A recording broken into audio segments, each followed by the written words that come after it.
Le sol, c'est un milieu très spécial, il n'existe que sur notre planète, il n'y en a pas sur les planètes qui nous entourent. Il est un composé organo-minéral. Il provient de l'attache de la matière organique qui, elle, est issue du monde vivant, et de la matière minérale qui sont les roches. Donc c'est pour ça qu'il y a du sol que sur la Terre, c'est la seule planète qui héberge la vie, connue pour le moment. Donc pour avoir de la terre, pour avoir du sol, il faut de la vie.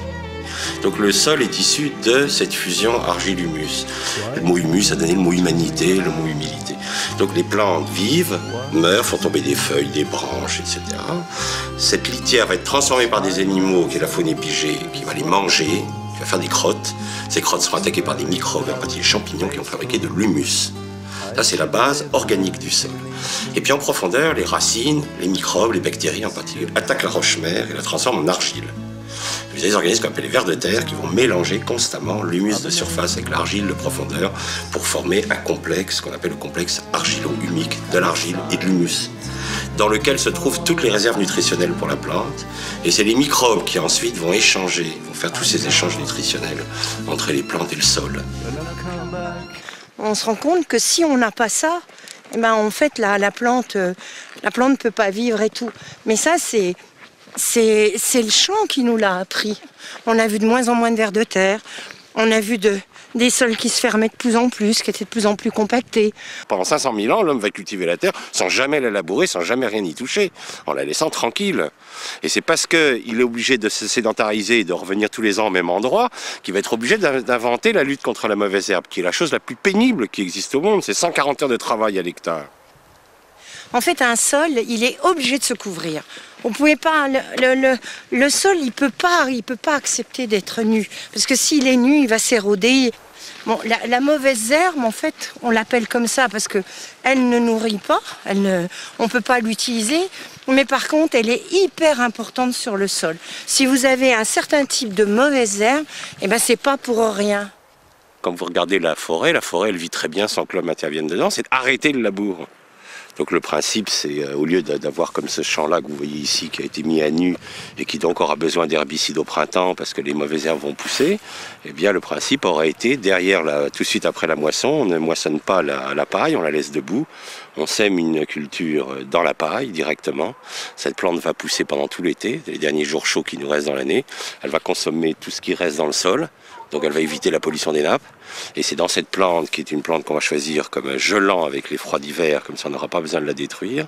On va utiliser un semoir avec un rouleau qui va écraser cette plante devant et on va semer à travers cette plante qui va au contraire empêcher les mauvaises herbes de pousser puisqu'elle va servir de mulch.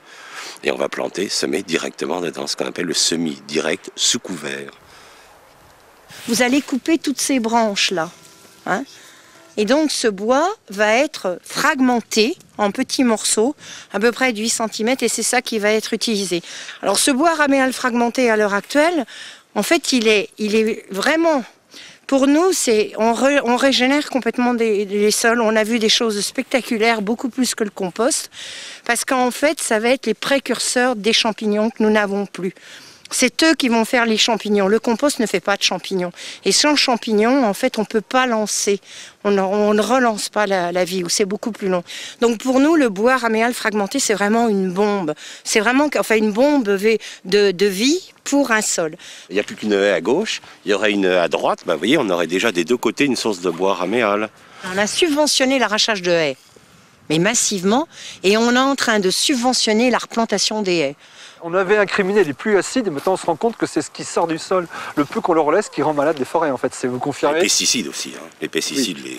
Parce que le vent emmène beaucoup de pesticides sur les arbres et ça les tue. Hein. Mais le principe c'est de détruire, hein. Comme disait une ministre de l'Environnement, une ministre française de l'Environnement, la pollution c'est bien, ça crée des emplois. Hein, c'est-à-dire que Auschwitz, ça crée des emplois aussi. Oui, voilà. Le travail c'est bon pour... le travail fait la liberté, hein, Marthe Frey. Hein.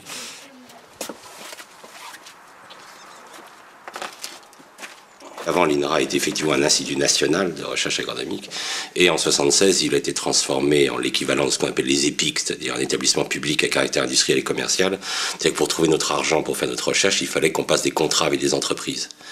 Donc, comme moi, j'avais mis au point une méthode qui montrait que les sols étaient en train de mourir, si j'avais été voir à l'époque Rhône Poulenc pour leur demander de financer une recherche montrant que leurs pesticides tuaient la vie des sols, je pense qu'ils m'auraient pas financé. On a voulu comparer des gens qui faisaient des carottes en biologie et des gens qui faisaient des carottes en conventionnel.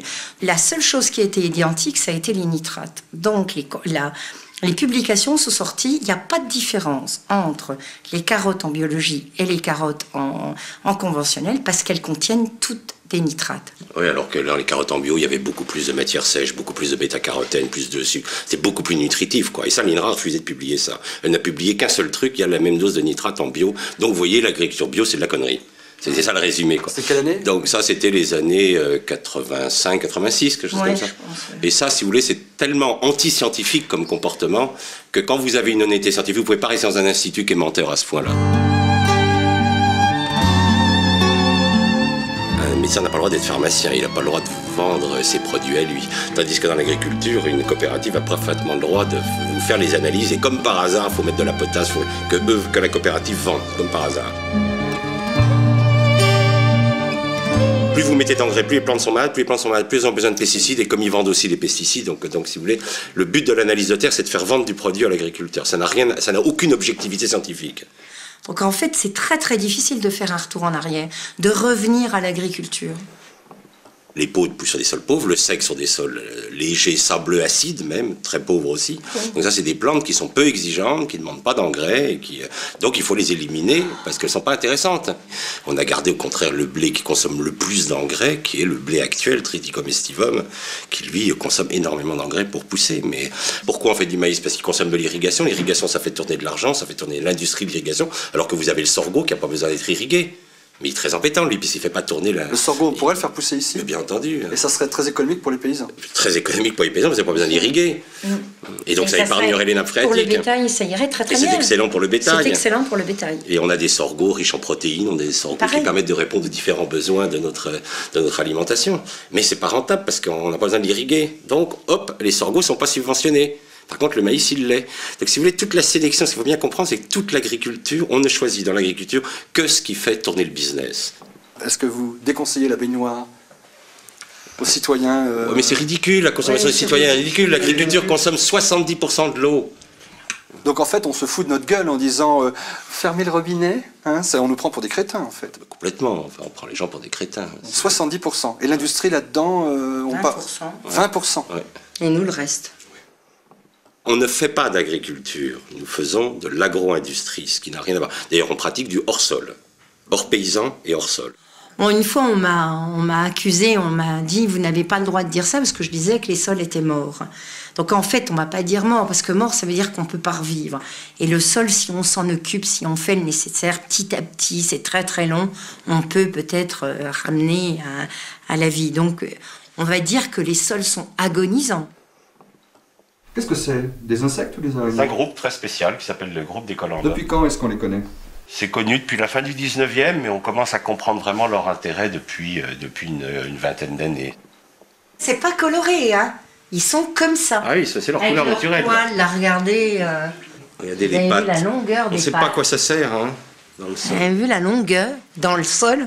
À quoi ça sert?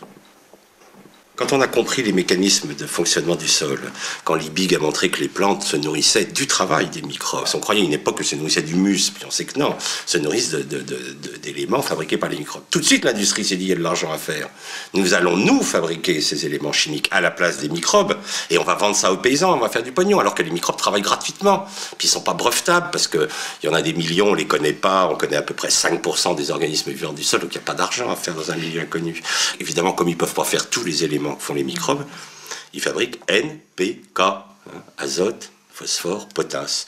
Comme les plantes sont mal nourries, puisqu'on leur en donne que 3 sur les 28, elles tombent malades. 28 Oui, données par les microbes. Et comme elles en ont que 3, elles tombent malades. Et la même industrie vous fabrique les pesticides. C'est comme ça que c'est parti le système. Ah, d'accord. Ça, c'est les années 1920, 30, 10. Ça a commencé quand? Sur le plan chimique, sorti de la guerre de 14, la guerre de 14 fabrique la synthèse du nitrate, donc les pesticides vont être fabriqués à partir du gaz moutarde, c'est la base.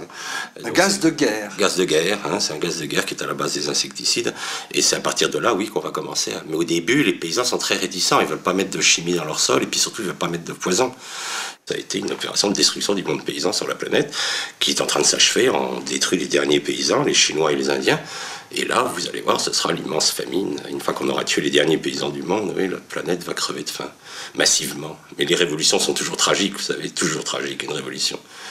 Et la révolution verte va être la grande révolution qui va détruire cette civilisation.